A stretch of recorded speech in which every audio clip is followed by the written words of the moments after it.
Notre invité ce matin, Bruno Le Maire, bonjour. Bonjour Jean-Jacques Bourdin. Ministre de l'économie et de la relance. Nous allons y revenir. Où en est l'économie française ce matin? Quels sont les derniers chiffres? Elle va mieux qu'il y a quelques mois. Et on a des chiffres qui sont plutôt positifs et des indicateurs qui montrent que nous sommes dans la bonne direction et que les mesures que nous avons prises depuis plusieurs mois sont efficaces. La consommation, elle a redémarré en mai, en juin, en juillet. Nous venons d'avoir le chiffre de la TVA pour le mois d'août, 15,5 milliards d'euros de recettes. C'est 0,7 milliards de plus qu'en août 2019. Donc c'est un chiffre très tangible pour montrer que la consommation redémarre. La confiance des entrepreneurs, elle n'est pas au plus haut bien entendu, mais elle se redresse progressivement. Donc nous avons des indicateurs qui sont positifs, qui montrent que c'était le bon moment pour annoncer le plan de relance et accélérer encore la reconstruction de l'économie française. Estimation de la croissance pour 2020? Je pense que nous ferons mieux que les moins 11% de récession que j'ai annoncé. Je n'ai pas donné de chiffres ce matin. Je resterai prudent parce qu'il y a beaucoup d'incertitudes internationales. Moins de 10%, l'élection américaine, moins de 10. le Brexit. Je resterai très prudent et je ne veux pas faire croire aux Français qu'après une crise économique qui est la plus brutale que nous ayons connue depuis 1929, en quelques semaines, tout va aller mieux. Je veux juste leur dire, nous sommes dans la bonne direction, nous allons y arriver, nous aurons probablement une récession un peu moins forte que prévu, je dis bien un peu, en 2020. Et avec le plan de relance que nous venons de mettre sur la table, nous pouvons d'ici 2 ans, début 2022, avoir dépassé. Alors justement, quelles sont vos prévisions pour la croissance 2021-2022 ? L'objectif, c'est d'avoir un chiffre de croissance en 2021 qui soit puissant. Je ne vais pas là aussi donner de chiffres, tout ça doit être réévalué au fur et à mesure. L'objectif, c'est qu'en 2022, nous ayons retrouvé le même niveau de développement économique qu'avant la crise. Et sur la base d'une économie profondément transformée, c'est-à-dire plus respectueuse de l'environnement, plus décarbonée et plus compétitive, c'est-à-dire capable de mettre sur la table de nouveaux produits qui nous permettent de renforcer la puissance économique française. Nous allons entrer dans le plan de relance, Bruno Le Maire. 2 questions. D'abord, est-il vrai que tous les matins, vous consultez le montant des dépenses des Français par carte bancaire? C'est vrai ? Je vous confirme que je suis la consommation des Français au plus près, parce que si nous voulons que la relance réussisse, il faut que le plan de relance soit exécuté, dépensé. Moi, ma responsabilité, c'est de dépenser vite et de dépenser bien ces 100 milliards d'euros. Mais il faut aussi que les Français consomment. Ils ont commencé à le faire cet été. Ils l'ont fait sur certains produits comme les véhicules. On voit bien que les ventes de voitures, grâce aux primes que nous avons mises en place, ont très bien marché, notamment au mois de juin. Mais maintenant, il faut que toute la consommation redémarre et que les Français retrouvent confiance. Que la consommation redémarre et que vous alliez chercher cette épargne des Français. Exactement. Combien? On en est à combien les Français ont-ils épargné entre février et cet été? Ils ont mis de côté, depuis le début de la crise, 85 milliards d'euros sur les livrets A, livrets de développement durable, et maintenant même les comptes courants. On voit une forte augmentation des dépôts sur les comptes courants. Qu'est-ce que ça veut dire? Que les Français sont inquiets pour l'avenir, et donc ils mettent de côté de l'épargne de précaution. Ce que je tiens à leur dire, à tous ceux qui nous écoutent, c'est que la meilleure façon de se protéger aujourd'hui, bien sûr qu'il faut toujours garder un peu d'épargne, mais c'est de consommer dans l'économie française, c'est de refaire démarrer notre économie. Oui, mais Bruno Le Maire, tous les pays d'Europe, enfin beaucoup de pays d'Europe ont encouragé leurs citoyens à consommer. Comment? Bien en baissant, par exemple, temporairement la TVA.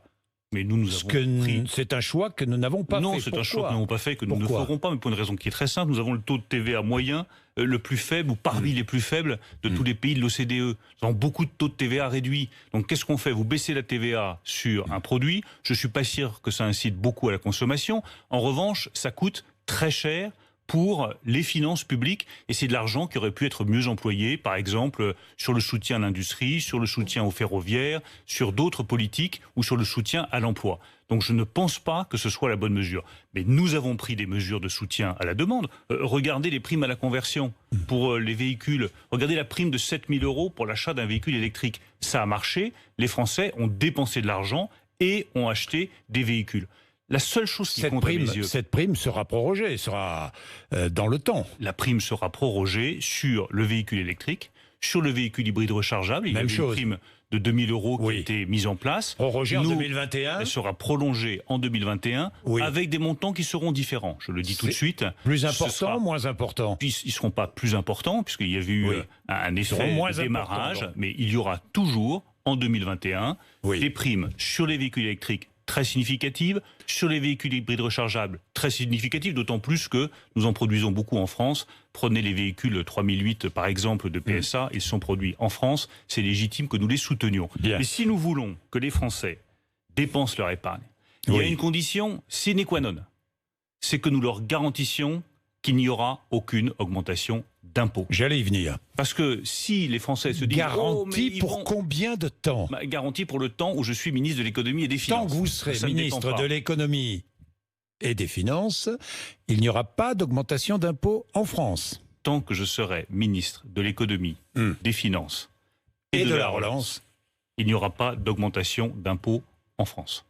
C'est l'engagement que j'ai pris à plusieurs reprises devant les Français, qui a été confirmé par le Premier ministre et par le Président de la République. C'est un choix stratégique. L'OCDE vient de donner les derniers chiffres. Nous avons l'un des taux de prélèvement obligatoire les plus élevés de tous les pays développés au monde. Donc la seule politique qui vaille, c'est celle qui permet de relancer notre économie, développer l'emploi dans les entreprises et baisser les impôts des ménages comme des entreprises. Nous avons maintenu les baisses d'impôts. Nous allons supprimer la taxe d'habitation pour tous les ménages d'ici 2023. Nous allons ramener le taux d'impôt sur les sociétés à 25% pour toutes les entreprises d'ici 2022. Augmenter les impôts, Jean-Jacques Bourdin, je vais vous dire, c'est une facilité. Une facilité à laquelle ont cédé quasiment tous les gouvernements depuis des décennies. Nous refusons cette facilité. Nous préférons relancer l'économie. De la recette. Mais la recette fiscale. La recette, Jean-Jacques Bourdin, la recette fiscale, je préfère l'avoir. C'est la consommation. Je préfère l'avoir avec la consommation et la TVA qui augmente. Je préfère l'avoir avec le retour de l'impôt sur les sociétés parce que les entreprises auront redémarré, plutôt que d'aller toujours piocher dans les bas de laine des Français. Vous allez baisser aussi les impôts de production. De 10 milliards d'euros par an. Oui, de 10 milliards d'euros par an sur 2 ans, 20 milliards, c'est bien cela. Renforcer les fonds propres des entreprises, notamment des petites entreprises, TPE, PME, les ETI, important aussi. Et puis, mais quand même, à propos des PME et des TPE, vous savez que j'y suis très attaché. Moi aussi. Les PGE, les fameux plans garantis par l'État. Aujourd'hui, ça a permis de sauver de très nombreuses entreprises. Bien sûr. Mais elles vont se retrouver devant un mur de dette, ces entreprises. Comment faire et que faire? Que va faire l'État? Je vais être très concret parce que je sais que c'est un sujet d'inquiétude pour les centaines de milliers d'entrepreneurs qui ont souscrit un prêt garanti par l'État. Ça remarque le marché, 120 milliards d'euros. 120 milliards d'euros. Mais ça a permis de sauver tant d'entreprises et tant d'emplois. 200 000 euros. Qu'est-ce que ça veut dire? Que ceux qui en ont principalement profité, c'est les PME, c'est les TPE, c'est les indépendants, c'est les petites structures. Vous avez un restaurant dans ma circonscription à Danville, dans l'Eure. Vous avez emprunté 70-80 000 euros à 0,25%, c'est-à-dire à prix coûtant, puisque 0,25, c'est le coût de la garantie de l'État. Ce n'est pas le taux d'intérêt, c'est le coût de la garantie de l'État. Et puis vous vous apercevez que les clients ne sont pas revenus et que vous n'allez pas pouvoir rembourser votre prêt. Et donc il faut allonger ce prêt que vous avez souscrit pour 1 an, pour 2 ans, 3 ans, 4 ans. Vous avez une seule inquiétude, c'est le taux d'intérêt. Je veux garantir à tous les entrepreneurs qui ont souscrit un prêt garanti par l'État que le taux qu'ils auront lorsqu'ils étendront la durée de leur prêt sera le plus réduit possible et le plus attractif possible. J'ai indiqué ça veut dire quoi ça, le plus réduit et le plus attractif? J'avais donné une fourchette de taux entre 1 et 3%. Je suis en négociation avec la Fédération bancaire française pour aller encore un tout petit peu plus loin dans cette fourchette de taux. C'est-à-dire entre 1 et 2. C'est-à-dire entre 1 et 2,5 par exemple. Ce serait formidable si nous arrivions à une fourchette de taux pour la prolongation de ces prêts garantis par l'État jusqu'à 5 ans entre 1 et 2,5%. J'apporte 2 précisions. 2 précisions importantes. La première, c'est que les chiffres que je vous annonce incluent le coût de la garantie de l'État, qui peut représenter 1 point sur les 2, c'est-à-dire quasiment la moitié du taux. Il faut juste réaliser qu'il y a cette garantie de l'État qui a un coût. Oui. Pour tous ceux qui nous disent c'est encore trop, il y a le coût de la garantie de l'État. La deuxième chose très importante, c'est que dans le cadre d'un prêt garanti par l'État, il ne peut pas y avoir de sûreté prise sur les biens de l'entrepreneur. C'est l'énorme différence par rapport à un prêt classique. Si jamais l'entrepreneur est en grande difficulté, on ne peut pas aller récupérer ses biens. Ses biens personnels. C'est donc une protection forte que nous leur assurons. Je crois que c'était important de préciser tout ça. C'est essentiel pour les essentiel, mais je le sais, je les entends, je les écoute, je les rencontre. Bruno Le Maire, dans le plan, il y a 30 milliards consacrés à la transition écologique. C'est très intéressant avec la rénovation énergétique des bâtiments publics, avec aussi cette prime Rénov', ma prime Rénov' pour les particuliers. Quel sera le montant de cette prime et quand pourrons-nous commencer à envisager des travaux de rénovation thermique? La prime Rénov', elle est déjà accessible à tous les ménages modestes, pour le moment. Aujourd'hui. Mais est-ce qu'elle sera étendue à tous les ménages? Elle va être étendue, c'est un choix que nous avons fait avec le Premier ministre et le Président de la République, à tous les ménages. Pourquoi ? Parce que c'est la meilleure façon de relancer l'économie. Et ça vous montre aussi comment nous avons préparé ce plan depuis des mois avec mes équipes et avec les autres ministères. Quel montant ? Avec Elisabeth Borne. Nous avons regardé avec le secteur du bâtiment. Oui. On leur a dit, mais écoutez, pour le 8e et 9e décile, c'est-à-dire les gens qui sont plus aisés, est-ce que ma prime Rénov', c'est vraiment nécessaire? Nous, on a dit, on faut peut-être le limiter uniquement moduler ou limiter aux ménages modestes. La Fédération du bâtiment nous a dit, mais vous savez, 50% des travaux sont faits par les 8e et 9e déciles. Donc si vous excluez les personnes plus aisées du bénéfice de cette prime, ça ne marchera pas. Donc, parce que nous voulons que ça marche, parce que nous voulons que les travaux démarrent dans toute la France, démarrent vite et qu'il y ait une vraie rénovation énergétique en profondeur du plus grand nombre de bâtiments en France, nous avons décidé que la prime Rénov', à partir du 1er janvier 2021, serait ouverte à tous les Français. Qu'elle serait aussi ouverte aux propriétaires bailleurs. Quel sera le montant de cette prime ? Elle sera jusqu'à 20 000 euros à peu près. Jusqu'à 20 000 euros. Ça dépend là aussi de votre niveau de revenu, mais elle pourra aller jusqu'à 20 000 euros. Nous l'avons ouverte aux propriétaires bailleurs. C'est-à-dire si vous avez acheté un logement, que vous le louez, avant vous ne pouviez pas faire des travaux de rénovation avec le soutien d'État. Vous pourrez faire ces travaux avec le soutien de l'État. On l'a ouvert aux syndics de copropriété. C'est très intéressant, parce que quand vous avez un immeuble, si vous faites que les fenêtres, mais vous ne faites pas les combles, parce que les fenêtres, c'est votre appartement, donc vous faites la rénovation. Mais les combles, c'est collectif, donc personne ne veut le faire. Nous avons ouvert le bénéfice de ma prime Rénov' aux syndics de copropriété pour qu'on puisse rénover les combles, faire une rénovation globale, en profondeur, plus efficace pour l'environnement. Alors, j'insiste sur la transition écologique. Il y a ce plan hydrogène de 7 milliards, 7 milliards 2 sur 10 ans, 2 milliards dans l'immédiat. Alors, j'ai vu que d'autres pays d'Europe avaient fait la même chose. L'Allemagne, le Portugal. L'Allemagne, 9 milliards. Le Portugal, 7 milliards. C'est une course à l'hydrogène. Mais l'hydrogène, c'est pas pour tout de suite. Il va falloir un certain temps avant que nous roulions à l'hydrogène tous, peut-être un jour, sait-on jamais.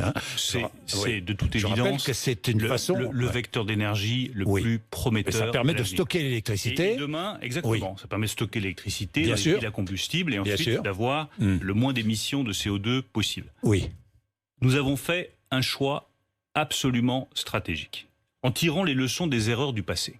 Dans le passé, souvenez-vous, on disait. Les panneaux solaires, c'est formidable. Donc il faut subventionner l'électricité produite par les panneaux solaires. Et nous avons mis des milliards d'euros pour subventionner des panneaux solaires chinois. À tort, donc. Parce que nous avons subventionné la production d'électricité par les panneaux solaires, pas la construction de panneaux solaires français en France par des industriels et des ouvriers français. Nous avons tiré les leçons de cette erreur et nous avons mis 7 milliards d'euros pour développer notre propre filière industriel d'hydrogène. Ça veut dire quoi? Ça veut dire nos propres réservoirs, ça veut dire nos propres piles à combustible, ça veut dire nos propres installations d'électrolyse, ce qui permet de séparer l'hydrogène de l'oxygène et de produire de l'hydrogène vert. Nous voulons être indépendants, pas en fourniture d'hydrogène, en production d'hydrogène. C'est toute la différence. Et donc nous allons d'abord développer l'utilisation de l'hydrogène dans les industries, c'est aujourd'hui là où c'est le plus utilisé, puis développer ça dans des usages de transport. Ça va être des véhicules utilitaires légers d'abord, ça va être des bus, ça va être des trains, et avec des objectifs encore plus ambitieux, 2035, un avion à hydrogène produit en Europe avec des composants français. Alors, Bruno Le Maire, ce plan de relance est en fait un plan d'investissement.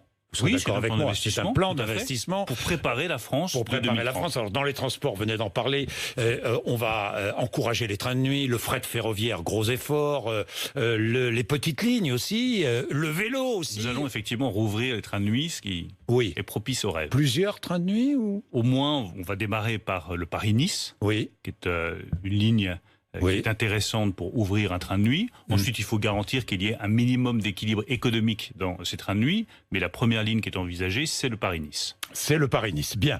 Compétitivité, réarmement industriel de la France, c'est aussi l'un des objectifs de ce plan de relance. 35 milliards, j'en ai parlé tout à l'heure, les baisses d'impôts de production, enfin, etc., etc. Bien. Il y a l'emploi aussi.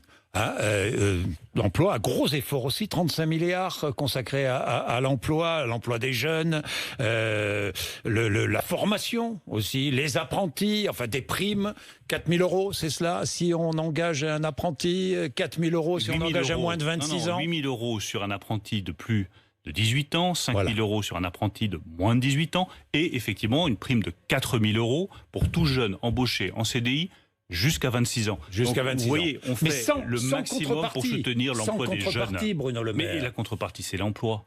C'est ça la première des contreparties. C'est-à-dire que la prime prime sera versée en plusieurs fois dans l'année ? C'est-à-dire si vous embauchez un jeune pour un an en CDI jusqu'à 26 ans, vous avez 4 000 euros. Et que les entrepreneurs qui nous écoutent comprennent la responsabilité qui est la leur. Il y a des centaines de milliers de jeunes aujourd'hui qui sortent de leurs études, qui sortent de l'ECFA, qui sont inquiets. Nous mettons des dispositifs à leur disposition. Ils sont déjà disponibles. On ne va pas attendre le 1er janvier 2021. Ils sont disponibles aujourd'hui, 4 septembre, au moment où je vous parle. Vous embauchez, vous êtes entrepreneur du bâtiment dans la Creuse, vous embauchez un jeune apprenti de moins de 18 ans, 5 000 euros de prime. De plus de 18 ans, 8 000 euros de prime. Vous embauchez un jeune en CDI pour un an, 4 000 euros d'allègement de vos charges. Allez-y. Je dis à tous les entrepreneurs, soutenez ce plan de relance, foncez, embauchez des jeunes, ils sont inquiets, ils ont besoin de vous. Alors, il y a aussi une question qui revient souvent, le suivi de l'exécution de ce plan. C'est très important parce que bien souvent, on a distribué de l'argent, les administrations sont lentes, on le sait. C'est absolument essentiel. Comment allez-vous faire ? C'est le défi le plus important. C'est le défi le plus important parce que si nous voulons retrouver cette confiance, il faut que les Français, dans les mois qui viennent, voient que les choses changent, qu'il y a des routes qui sont construites, des pistes cyclables qui sont construites, qu'il y a des lignes ferroviaires qui sont rénovées, qu'ils peuvent effectivement disposer de l'argent de l'État pour rénover leur appartement. Il faut qu'ils le voient le plus vite possible. Donc le Premier ministre et le Président de la République ont fait un choix qui est un choix singulier, un choix fort. Il y a une mission budgétaire relance, 100 milliards d'euros, qui seront pilotés par le ministère de l'Économie et des Finances, avec des clauses d'extinction. Qu'est-ce que ça veut dire ? Ça veut dire que si une université nous dit, voilà, j'ai un projet de rénovation énergétique, j'ai besoin de 20-30 millions d'euros. On apporte les 20 à 30 millions d'euros. S'ils ne sont pas décaissés au bout de 3 mois, parce qu'il n'y a pas eu d'appel d'offres, parce que les procédures sont trop lentes, parce que les décisions n'ont pas été prises, nous gardons le droit, avec le Premier ministre, de réallouer ces crédits à un autre projet qui est prêt et qui va démarrer tout de suite. C'est la garantie que l'argent sera dépensé vite et sera dépensé bien. Les indépendants. Rien dans ce plan pour les indépendants. Mais je suis en désaccord. Ah bon ? Cela m'arrive rarement avec vous. Mais non, mais sur prolongation du fonds de solidarité. Le fonds de solidarité, c'est est-ce qu'il va être prolongé ? Mais est-ce qu'il va être prolongé ? Il est prolongé. Jusqu'en décembre ? Il est prolongé. On regarde actuellement. Jusqu'en décembre ? Je ne peux pas vous donner la date. Je vous dis ça parce que beaucoup d'indépendants ne touchent plus rien à la fin du mois. Mais nous avons mis en place un fonds de solidarité qui a remarquablement marché. Oui, justement. Qui garantit justement aux indépendants le soutien. Nous allons regarder, la décision n'a pas encore été définitivement arrêtée. Jusqu'à quand nous allons maintenir ce fonds de solidarité ? Sur quelle modalité ? Moi, je suis favorable à ce qu'on le maintienne tant que la crise est à son plus haut. C'est le cas actuellement. On rentre dans les moments difficiles de la crise, avant que nous nous redressions, et nous nous redresserons, et nous retrouverons notre niveau de développement économique. Donc je pense que ce n'est pas le moment de retirer des dispositifs qui soutiennent les plus fragiles. Bien, le nucléaire, est-ce qu'on va construire de petits réacteurs nucléaires ? Construire, non. Mais faire de la recherche sur ces petits réacteurs nucléaires, oui. Et c'est un signal important. Réacteurs nucléaires de poche. C'est un signal important du plan de relance qui consacre 470 millions d'euros à la filière nucléaire. Donc le message que nous lançons, qui est à mon avis essentiel, c'est que vous ne construisez pas l'industrie du futur sur les ruines de l'industrie du passé. Vous construisez l'industrie du futur, y compris sur l'hydrogène, y compris sur les énergies renouvelables, en vous appuyant sur les compétences, sur le savoir-faire que vous avez pu construire dans le passé. Et c'est le cas pour le nucléaire. Le nucléaire a vocation à voir sa part réduite dans les années qui viennent, mais ça reste une filière d'excellence française. Donc nous allons mettre de l'argent pour soutenir les PME du secteur, les sous-traitants du secteur. Nous allons mettre de l'argent pour maintenir des compétences, parce qu'on voit bien, par exemple, en termes de soudure, qu'il est essentiel d'avoir des soudeurs nucléaires qui soient compétents pour la réalisation de bâtiments nucléaires, dans des conditions de sûreté maximale. Et nous mettrons effectivement de l'argent sur la recherche, sur des réacteurs plus modestes, de petite ou de moyenne puissance, qui pourront, dans le futur, prendre le relais. J'ai une dernière question sur la taxe GAFA. Où est-ce qu'on en est? On y arrivera. On y arrivera, ça fait quand même longtemps que vous me dites ça, on y arrivera. Chaque fois que je vous reçois, vous me dites on va y arriver. Bon, mais d'abord, je veux bien qu'on y arrive. Il y en a une. J'aimerais qu'on y arrive. Il y en a une au niveau national. Oui, je le rappelle. ça je sais. Oui, je le rappelle. Ça je sais. Mais au niveau 350 millions d'euros par an, j'espère davantage. Oui. Mais au niveau européen, oui, la mobilisation, notamment avec le commissaire européen Paolo Gentiloni, est totale. S'il n'y a pas d'accord à l'OCDE, nous aurons une solution européenne dans le courant de l'année 2021.